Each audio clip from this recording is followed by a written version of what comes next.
झारखंड नियोजन नीति 2023 1932 खतियान के आधार पर नहीं होना चाहिए। तो किस आधार पर नई नियोजन नीति बनना चाहिए, चलिए इस वीडियो में आप लोगों को बताता हूँ। नियोजन नीति कैसे बनाएं, तो इसके लिए पहला जो है ना स्थानीयता का आधार।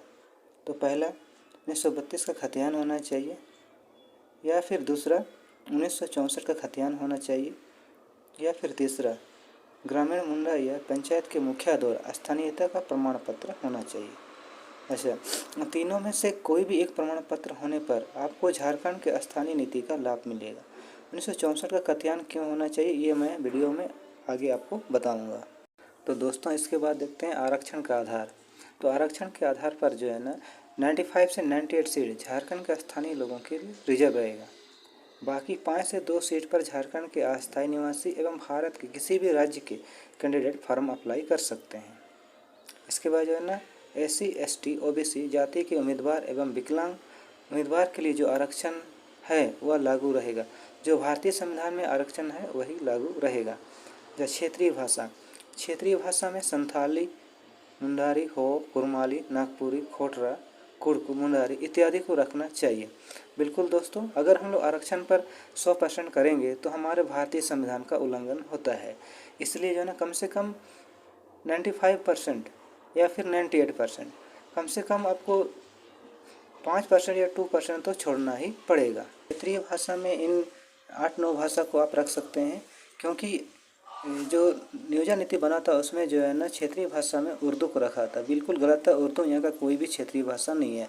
आप हिंदी को भी क्षेत्रीय भाषा नहीं रख सकते हैं क्योंकि वो राष्ट्रीय भाषा है, और अंग्रेजी को भी आप क्षेत्रीय भाषा नहीं रख सकते हैं क्योंकि वो इंटरनेशनल लैंग्वेज है। इसलिए दोस्तों, ये जो 8-9 लैंग्वेज है यही जो है ना यहाँ की मुख्य जो है ना वो क्षेत्रीय भाषा के रूप में आते हैं, इसलिए इन्हें लागू करना चाहिए।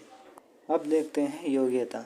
दोस्तों, योग्यता में जो है ना भारत के किसी भी राज्य के सरकारी स्कूल एवं विश्वविद्यालय शिक्षा प्राप्त किया हो। ये मायने नहीं रखता कि वो कौन सी स्कूल से पढ़ाई किया है, कौन से स्कूल से मैट्रिक किया है, इंटर किया है, BEd किया है, वो कोई मतलब नहीं रखता। क्योंकि अगर वो यहाँ का अस्थायी निवासी है और बाहर में कहीं पढ़ के आया है, फिर भी वो यहाँ का अस्थायी निवासी है, तो उसे स्थानीय नीति का लाभ जरूर मिलना चाहिए।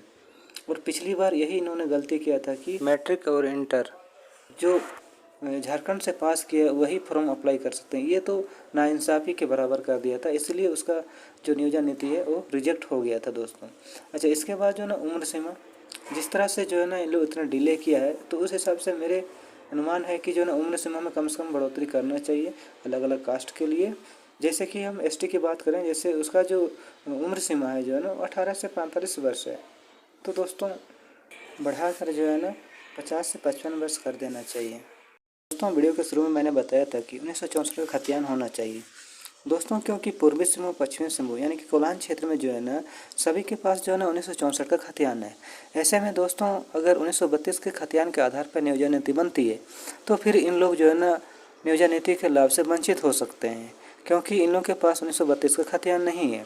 इसका मतलब ऐसा नहीं है कि इन लोग यहाँ के मूल निवासी है, स्थानीय नहीं है, बिल्कुल है, लेकिन उन लोगों का जो सर्वे हुआ था यानी खाता खतियान बना, तो वो जो है ना 1964 में बना है। इसलिए दोस्तों 1932 का खतियान और 1964 का खतियान को भी लागू करना पड़ेगा, तब जाके जो है ना एक नियोजन नीति बन पाएगा, वरना नहीं बन पाएगा। अगर नियोजन नीति नहीं बनती है तो नियुक्तियाँ नहीं होगी, बहाली नहीं होगी, और झारखंड के बहुत सारे युवा जो है ना बेरोजगार रहेंगे।